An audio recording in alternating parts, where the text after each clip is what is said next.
This video is sponsored by Magic Spoon. Guys, I feel like superhero content has put me in a fever dream, and Fevery loves company, so here we go. A near mandatory, non-exempt part about growing up in the 1990s and the 2000s, at least as a young boy, was being a DC fan. For those of you who weren't around back then, I mean this with very little hyperbole. Marvel was a laughingstock, and DC was for the cool kids. I know, it seems insane to say that now, but again, fever dream. DC's stranglehold on pop culture and young audiences didn't come from live action movies, which sounds heretical considering today's superhero climate, but it's true. The reason DC was so popular was because of its animated shows. Stuff like Static Shock, Teen Titans, and Batman the Animated Series, a show which people still consider to this day to be one of the best cartoons ever made. But the granddaddy of all pop culture DC cartoons was Justice League. I remember spending countless hours on the sofa, my dad right beside me, watching Batman and Wonder Woman and Superman and The Flash battle against new and ever increasingly weird villains week by week. It was, dare I say, a formative experience in my youth, memories that I'll hold fondly forever. There's something special about being a kid like that, right? Like, nothing in this sad adult world will ever compare to the joy of sprinting to a TV to watch Saturday morning cartoons. Then after, if you're a bottomless pit like me and you eat everything in sight, you sit at a table and consume half a box of cereal while doing the puzzles on the back. I want my corn pops and I want them now. Oh, like sweet popcorn, there's never enough. And you pithead leave nothing for me. What am I gonna do? Hey, does Dad know what you did to his car? And if you would like to recapture that kid-like nostalgia as an adult, might I suggest today's sponsor, Magic Spoon. Magic Spoon is pretty much cereal reinvented. It's the same great taste that you remember, but upgraded with grown-up ingredients, which means nothing artificial. Just in case your body's picky, it's grain-free, soy-free, gluten-free, and also keto-friendly if you're on that diet. But my favorite part is the protein. Each serving has 14 grams of protein in cereal. It also has 0 grams of sugar and 4 total grams of carbs. I go to the gym probably 5 days a week and I manage my nutrition pretty closely. But sometimes you just need to eat something sweet. So why not have that sweet thing be filled with 14 grams of protein? Magic Spoon has all sorts of flavors like cocoa and peanut butter, but my personal favorites were the fruit and frosted flavors. They sent me like boxes to try and I went through all of them in maybe 2 days. I sprinkled some like extra sugar on top, sat down, and yeah, it was over. Click the link below to grab a variety pack and try it today. And be sure to use my promo code at checkout to get $5 off any order. Magic Spoon is so confident in their product that it's backed with a 100% happiness guarantee, so if you don't like it for any reason, they'll refund you your money. No questions asked. So go ahead and give Magic Spoon a try. Now, getting back to Justice League, I was almost afraid to watch it again to do research for this video. As a now nearly 30-year-old man, I realized that mayhaps there was a chance that I was simply looking back at the cartoons of yesteryear with rose-colored glasses, much like how in my mind, PS3 games from my teenage years look like this, when in actuality, they look like this.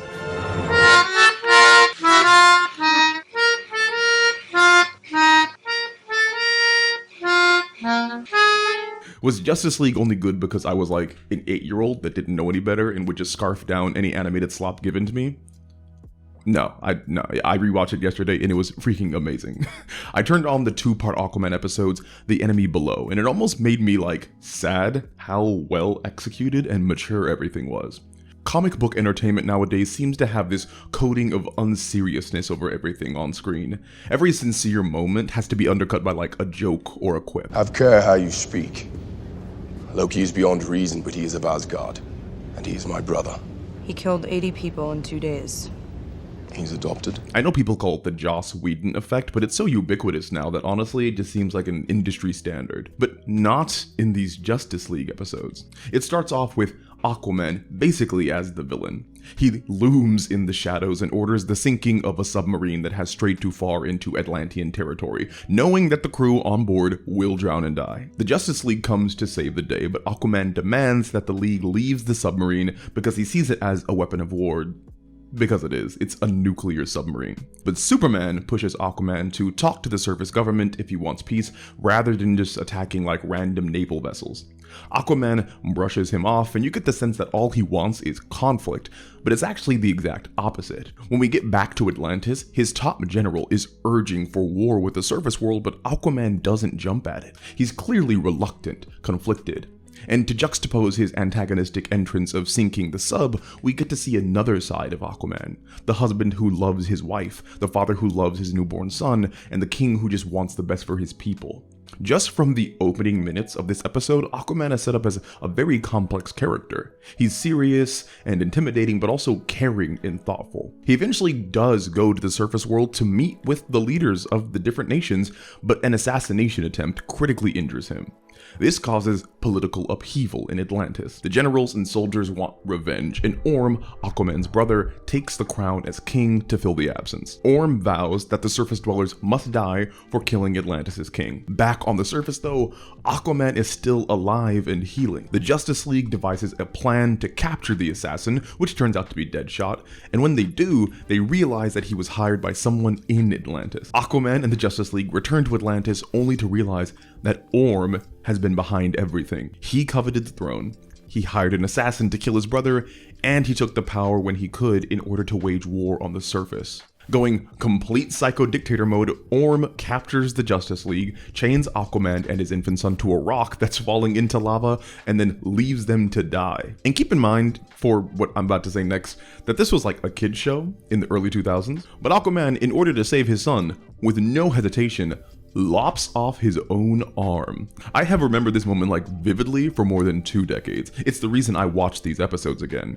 That's how impactful it was for me as a kid. That's when I learned how much a parent can sacrifice to protect their family. The Justice League is able to escape death by drowning with the help of Queen Mira. She gets them out of the prison, fights off the Atlanteans, and then meets back up with an injured Aquaman as he returns. Aquaman tells the League that Orm plans to use the nuclear materials he took from the submarine in the beginning to power an Atlantean device that will melt the polar ice caps. This would flood the entire world in water, killing everything on the surface. Aquaman and the Justice League put aside their differences. There's a great third act fight scene. They disable the melting machine. Aquaman defeats Orm, and the day is saved. For 2 episodes totaling 40 minutes, there was a surprising and welcome amount of mature, engaging storytelling. There was meaningful drama, political intrigue, betrayal, conversations of nationalism and isolationism, levity, tenderness, and sacrifice. We got to see Aquaman, a reserved, aggressive, contemplative king, grow into a man that could accept help from outsiders and those he mistrusted before. It was a really cool 2 episodes about unity and vulnerability that I think everyone should watch, adult or kid. It was serious but not somber, and I think being able to tell a story like that while cartoon people fly around in colorful spandex is a real feat. It's a symbol of what DC and the Justice League was before, all the crap that's happening now. And speaking of, I mentioned that I got angry watching these episodes. And the reason I got angry is because these 2 fantastic episodes seem to be the basis for the 2 terrible Aquaman movies. The similarities that exist between the 2 episodes and the 2 movies are too great just to be suspicious coincidences. It honestly seems like the Jason Momoa Aquaman movies were based off these episodes, directly. Tell me if I'm crazy here. In 2018's Aquaman, it opens with a submarine attack against the Atlantean leadership. Orm uses this attack to justify a war on the surface world, saying it's long overdue because of the surface dwellers' rampant destruction of the environment. I say the surface dwellers are barbarians. They sail their weapons across our seas and pollute our oceans with their garbage. And how do you plan to stop the atrocities that the surface continues to commit? Because for a century, they have polluted our waters. It's revealed later that Orm was the one behind the submarine attack and used it to manufacture conflict. Now, I already know what this is sounding like.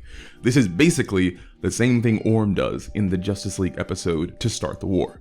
Stages an attack, then uses that attack to blame the surface. And I hear what you're saying too. Savage Books, sure, they both start with submarines. Sure, they both have Orm being a traitor, and sure, they both have Orm being behind the attacks. But that's just happenstance, you know? Okay, sure. Well, in 2018's Aquaman, Orm hires a hitman to take out Aquaman so he doesn't have to do it himself. Revenge is something we Atlanteans understand. You will lead my finest commandos as your personal army to hunt down the half-breed abomination. And he does the same thing in Justice League. Okay, still a coincidence.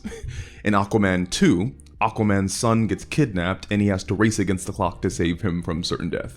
Just like in the Justice League episode. Still not convinced? Okay, how about this? In Aquaman 2, the villain's plan is to use radioactive material to power a reactor that will heat the world and melt the polar ice caps. In the Justice League episode, Orm takes the nuclear material from the submarine and uses it to power an Atlantean device that will melt the ice caps. It's just wild to me that Aquaman 1 and 2 seem to be directly inspired by the Justice League episodes from like 20 years ago, but still managed to be so bad. Don't get me wrong. They are very entertaining movies. I will never stop praising the visual spectacle and fun of those Aquaman films, but as far as storytelling content that I can get like invested in, the Aquaman movies don't even like compare mildly to the Aquaman episodes of Justice League. And the angering part is that DC couldn't even copy their own work successfully. All the elements that made the enemy below good, like the intrigue, the betrayal, the sacrifice, the battle against prejudice, all of those were pretty much thrown to the wayside for Power Ranger level nonsense. Imagine how cool the Aquaman movies would be had there been a serious take on Atlantis, its people, and its relationship to the surface world. I'm not even saying that Aquaman has to be like super serious and brusque like in the Justice League cartoons, because in Ragnarok, Thor is still like silly and awkward and a meathead, but that didn't keep the movie from interrogating colonialism and identity and the loss of home. And the problem isn't just Aquaman. DC has mountains of materials that they like cannot adapt to save their lives. Everything has to be so wacky and weird and convoluted, whereas DC became popular because of its genuine intimacy with real character. Heck, even if we just focus on Justice League and the JLU, do y'all remember how dramatic some of those episodes were? There was a whole series of episodes that focused on Hawkwoman and Hawkman being reincarnated Egyptian royalty, but Hawkwoman was actually in love with Green Lantern at the time, whose former life was also in Egypt, and she cheated on her husband to be with him. Then the High Priest finds out and murders Hawkwoman and Green Lantern, which then causes Hawkman to kill himself out of grief. Then they're all resurrected hundreds of years later and brought together by that same priest who has now become like a shadow assassin because his soul is bound to them in the afterlife. That sounds like a telenovela that someone wrote while high on amphetamines, but it's a real series of episodes, and they were great. Those episodes and so many others were like barely about superheroes being super and much more about them being people who are burdened with power. Superman literally references this exact theme in his climactic battle with Darkseid. I feel like I live in a world made of cardboard, always taking constant care not to break something, to break someone. Never allowing myself to lose control, even for a moment, or someone could die. What we have here is a rare opportunity for me to cut loose and show you just how powerful I really am. More than anything, I just want DC to realize that they don't have to try to be Marvel.